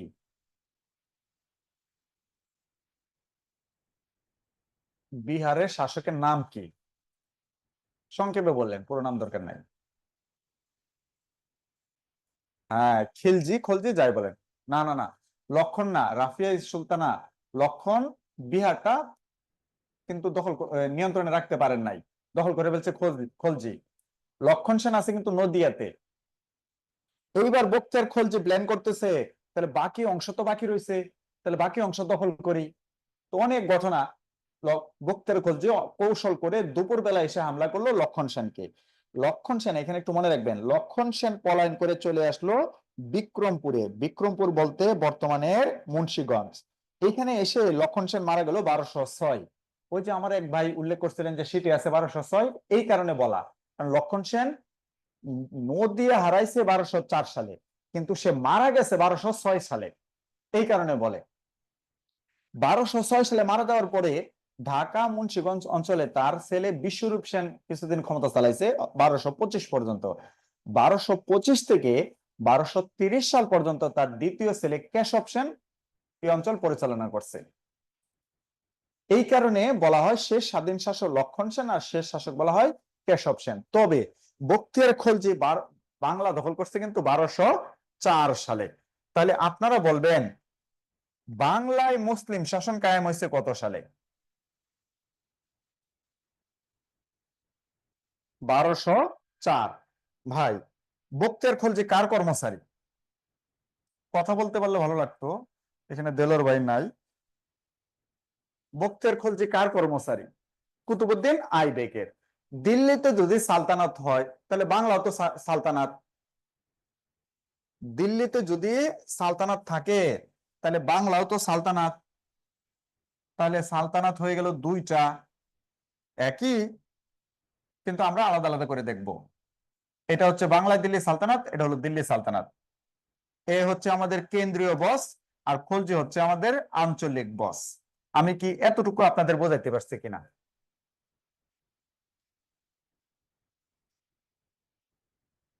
ওকে, তাহলে আমরা একটু দিল্লি সালতানাতটা দেখে আসি, আর বাংলায় দিল্লি সালতানাতটা দেখে আসি। তাহলে সালতানাত কিন্তু আমরা দুইটা পড়তেছি, আসলে কিন্তু একটাই, কিন্তু আমরা দুই ভাগ করে পড়তেছি, কারণ না হলে আমাদের পেস লাগবে। কারণ এইখানেও আমাদের শাসক আছে, আমাদেরও শাসক আছে, তো কে কোন এলাকার পেস লাগে যাবে।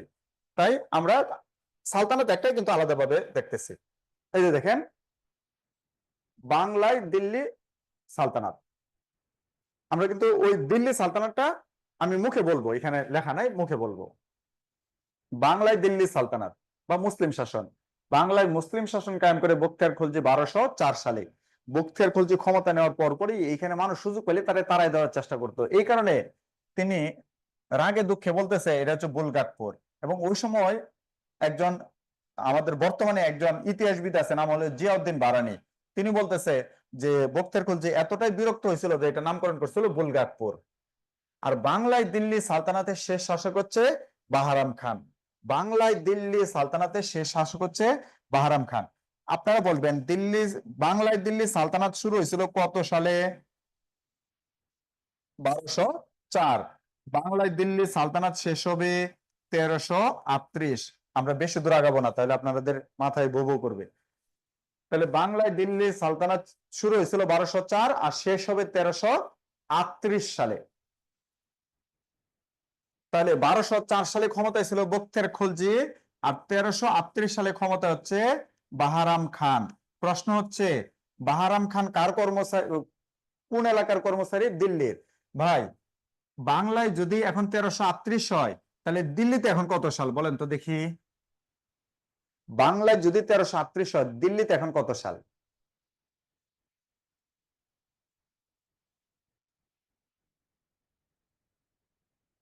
কেউ বলতে পারতেছে না ভাই। বাংলায় যত সাল, দিল্লিতে তো ঠিক সেম, 1338।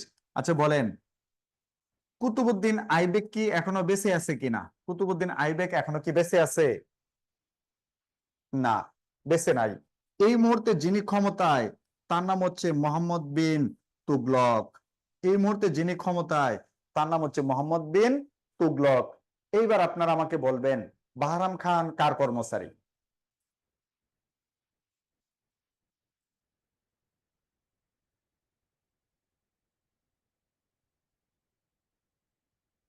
বাহরাম খান কার কর্মচারী? গুড, তুগলকের। মোহাম্মদ বিন তুগলকের, তুগলকের, তুগলকের। ওকে, ধন্যবাদ। শোনেন, তাহলে আইবেক এবং তুগলকের মাঝখানে কি আর কোনো শাসক আছে না? আইবেকের পরে যিনি ক্ষমতায় আসছিল, তার নাম ছিল ইলতুৎমিশ। তিনি ছিলেন দিল্লি সালতানাতের শ্রেষ্ঠ শাসক। ইলতুৎমিশের পরে যিনি আসছিলেন, তার নাম ছিল সুলতানা রাজিয়া। তিনি ছিলেন দিল্লি সালতানাতের প্রথম নারী শাসক। আমি কি বুঝাইতে পারছি এতটুকু? আসলে এই ঘটনাটা লেখা নাই, আমি সংক্ষেপে বললাম। তাহলে এই পাশে আইবেকের পরে ইলতুৎমিশ, সুলতানা রাজিয়া, আরো অনেকে আসছে। এই মুহূর্তে ক্ষমতা হচ্ছে তুগলক। তুগলকের কর্মচারী হচ্ছে বাহরাম খান। এই দিল্লি সালতানাতের সবচেয়ে মাথা গরম, মাথা নষ্ট শাসকের নাম ছিল তুগলক। সে এই শাসন ব্যবস্থা অনেক রদবদল করছে। এইসব কারণে তিনি এইসব জায়গা নিয়ে অনেক ব্যস্ত। এই সুযোগে বাংলায় যে দিল্লি সালতানাত, এটা রাজধানী ছিল সোনারগাঁও। এই বাহরাম খানের একজন কর্মচারী ছিল, নাম ছিল ফকরা। দিল্লির শাসকের ব্যস্ততার সুযোগে তিনি সোনারগাঁয়ে একটা কাজ করছে, বাহরাম খানকে মেরে ফেলছে। তাহলে বলতে হবে, বাংলাটা এখন কার? বাংলা অঞ্চলটা এখন কার দখলে?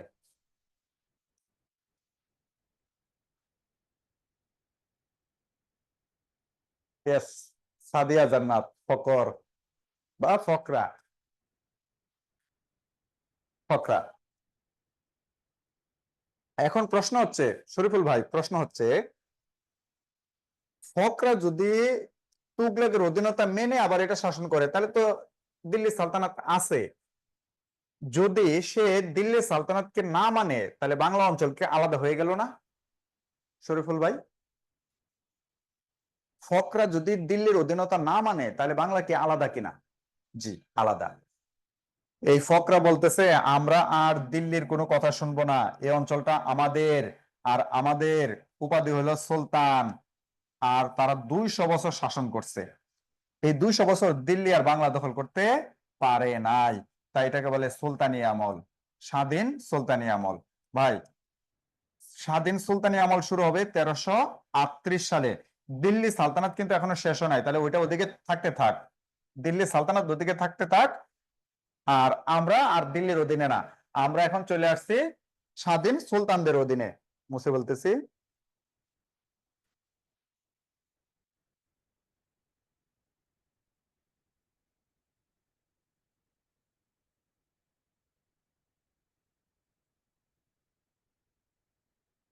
তাহলে তুগলক। তুগলক ছিল 1338। 1338। আর আমরা আছি স্বাধীন সুলতান। তাহলে আপনারা বলবেন, বাংলার প্রথম স্বাধীন সুলতান কে? আপনারা বলবেন, বাংলার প্রথম স্বাধীন সুলতান কে? সুলতানের আমলটা পড়াই আপনাদের, আমার আজকের মতো ক্লাস শেষ করব। ফকরা। ফকরা, হ্যাঁ। এই ফকরা তার নাম পরিবর্তন করে রাখছে, ওই যে দিবা লেখছে, ফকরা তার নাম পরিবর্তন করে রাখছে ফখরুদ্দিন। ফখরুদ্দিন মোবারক শাহ। ফখরুদ্দিন মোবারক শাহ। ভাই, আমরা তাহলে সুলতানদের অধীনে। আর ভারতে যারা আছে তারা কাদের অধীনে বলেন? আমরা এখন সুলতানদের অধীনে, অর্থাৎ ফখরুদ্দিন মোবারক শাহর অধীনে। ভারতে যারা আছে তারা কাদের অধীনে? তুগলকের অধীনে। উভয় অঞ্চলে কিন্তু মুসলিম, মুসলিম হলেও তারা ভাগ হয়ে গেছে, ভাগ হয়ে গেছে। তাহলে সুলতানিয়া দিল্লি সালতানাত কবে শেষ হলো সেটা আমরা কিন্তু এখনো জানি না, আমি জানাবো পরবর্তী ক্লাসে। তাহলে আমরা এখন আছি সুলতানদের অধীনে, তারা শাসন করছে 200 বছর। 200 বছর যদি শাসন করে তাহলে হবে 1538। 200 বছর যদি শাসন করে তাহলে হবে 1538। এই 1338 থেকে 1538 বাংলা অঞ্চলটা কাদের নিয়ন্ত্রণে? সুলতানদের নিয়ন্ত্রণে। তাহলে দেখি আমরা সুলতানি আমলটা, এই যে স্বাধীন সুলতানি আমল 1338 থেকে 1538। এই দেখেন বাংলার প্রথম স্বাধীন সুলতান ফখরুদ্দিন মোবারক শাহ। ফখরুদ্দিন মোবারক শাহ অনেকদিন ক্ষমতায় ছিল। 1345 সালে ইবনে বতুতা তার রাজদরবারে আগমন করছিল। প্রাচীন বাংলার সমস্ত জনপদকে একত্রে করে বাংলা নামকরণ করেন শামসুদ্দিন ইলিয়াস শাহ। আমরা যেটা বর্তমানে বাংলাদেশ বলি এটা আগে বিভিন্ন জনপদে বিভক্ত ছিল। এটা জনপদগুলোর নাম বাতিল করে দিয়ে প্রথম বাংলা নামকরণ করছে শামসুদ্দিন ইলিয়াস শাহ। এই স্বাধীন সুলতানদের মধ্যে একজন ছিল আজম শাহ। আজম শাহ রাজদরবারে একজন লেখক ছিল শাহ মোহাম্মদ সগির, সে ইউসুফ জুলেখা বই লিখছে। তার রাজদরবারে একজন কবি ছিল কৃত্তিবাস, সে রামায়ণ রচনা করছে। এই স্বাধীন সুলতানের আমলে দুইটা ঘটনা আছে, রাজা গণেশ এবং হাফসি নামক দুইটা এরা কিছুদিন ডিস্টার্ব করছিল স্বাধীন সুলতানি আমলকে। রাজা গণেশ 1415 থেকে 3 বছর 1418 সালে ক্ষমতা দখল করে নিয়েছিল, আর হাফসিরা 1487 থেকে 93 এই 6 বছর ক্ষমতা নিয়ে নিয়েছিল। তাহলে 6 আর 3 9, 200 বছর বাংলা সুলতানরা শাসন করলেও 9 বছর তারা নিয়ন্ত্রণে রাখতে পারেন নাই, পরে আবার নিয়ন্ত্রণে নিছে। এই হাফসিদের পরাজিত করছে, রাজা গণেশকে পরাজিত করছে করছে, এটা তাদের একটা ডিস্টার্ব ছিল। দেখেন এই স্বাধীন সুলতানদের মধ্যে একজন শাসক ছিল আলাউদ্দিন হোসেন শাহ। তিনি বাংলা গজল ও সুফি গানের প্রচলন করেন, তাকে বলা হয় গৌরবময় শাসক। আর বাংলা শেষ শাসকের নাম হচ্ছে গিয়াসউদ্দিন মাহমুদ শাহ। 1400 এই সুলতানি আমলেই প্রথম পর্তুগিজরা ভারতবর্ষে আসে। এই সুলতানি আমলেই 1498 পর্তুগিজরা ভারতবর্ষে আগমন করে। তাহলে ইউরোপীয়দের আগমন হইতেছে বাংলায় যখন সুলতান, দিল্লিতে যখন দিল্লি সালতানাত, তখন ভারতবর্ষে পর্তুগিজদের আগমন। আমি এটা লিখছি কারণ আস্তে আস্তে আমরা কিন্তু ইংরেজ শাসন আমলে যাব, কিভাবে ইউরোপীয়রা আসলো। ভাই ইউরোপীয়রা তো আর বাংলা ভারতবর্ষে যদি বাংলার হিসাব করেন তাহলে আসছে সুলতানদের আমলে, আর দিল্লি হিসাব করলে আসছে দিল্লি সালতানাতের আমলে। তাহলে আমরা কিন্তু আছি সবাই 1538 সালে। অফলাইন ক্লাস হলে আরো অনেক বেশি পড়া যায়, অনলাইন ক্লাসে এতক্ষণ আপনাদের মনোযোগ ধরে রাখা এবং ইতিহাসটা তো বুঝতে হবে রে ভাই, শুধু দৌড়াদৌড়ি করে লাফালাফি করে লাভ নাই। তাহলে আমরা এখন সবাই কত সালে আছি ভাই? 1538 সালে। ইয়েস। তাহলে আমাদের পরবর্তী ক্লাস ঠিক আমি আসবো ইনশাল্লাহ, এইখান থেকেই শুরু হবে, এইভাবে মানচিত্র আঁকবো, এইভাবেই ধরে ধরে আগাবো। তবে এই শীটটা পুরোটা আপনারা পেয়ে যাবেন পরীক্ষা টরীক্ষা দেওয়ার জন্য। তবে আমি আস্তে আস্তে একের পর এক করে আমরা আগাবো, একসাথে এতক্ষণ আলোচনা করা আসলে খুব কঠিন। আচ্ছা, আপনাদের সাথে যে এতক্ষণ ভাই ক্লাস নিলাম, আমার পুরো ক্লাসটা আপনারা বুঝছেন কিনা?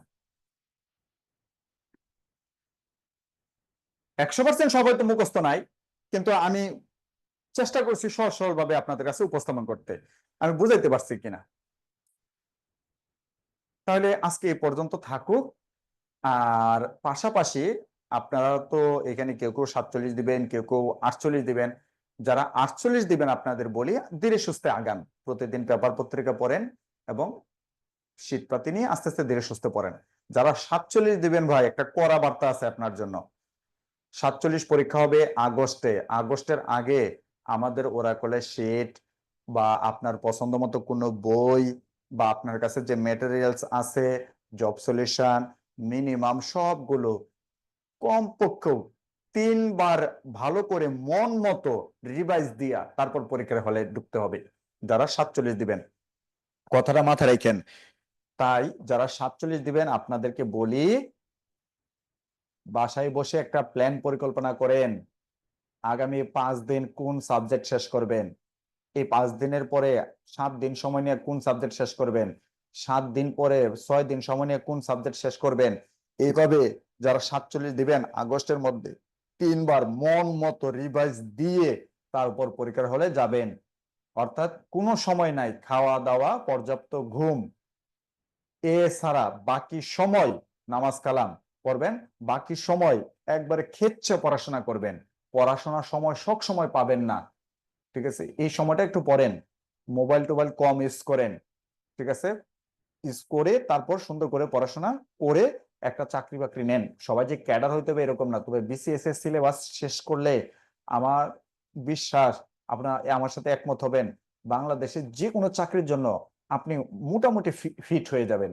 কারণ ওইসব সার্কুলারে হয়তো বিসিএস এর সিলেবাসে যে যে সবগুলো আসে সেখানে সবগুলো আসবে না, আরো কম আসতে পারে। তো পড়ে রাখলে আপনি মোটামুটি ফিট, তখন ওই সার্কুলারটা ধরে আর ওদের প্রশ্ন প্যাটার্নটা ধরে একটু 10-12 দিন আলাদা প্রস্তুতি নিলে আপনি কিন্তু প্রস্তুত, যে কোনো একটা চাকরি হয়ে যাবে। তো ঠিক আছে তাহলে সবাই, আর আমার ওই বইটা বাংলাদেশ ফ্ল্যাশব্যাক নীলক্ষেতে পাওয়া যায় বা রকমারিতেও পাওয়া যায়।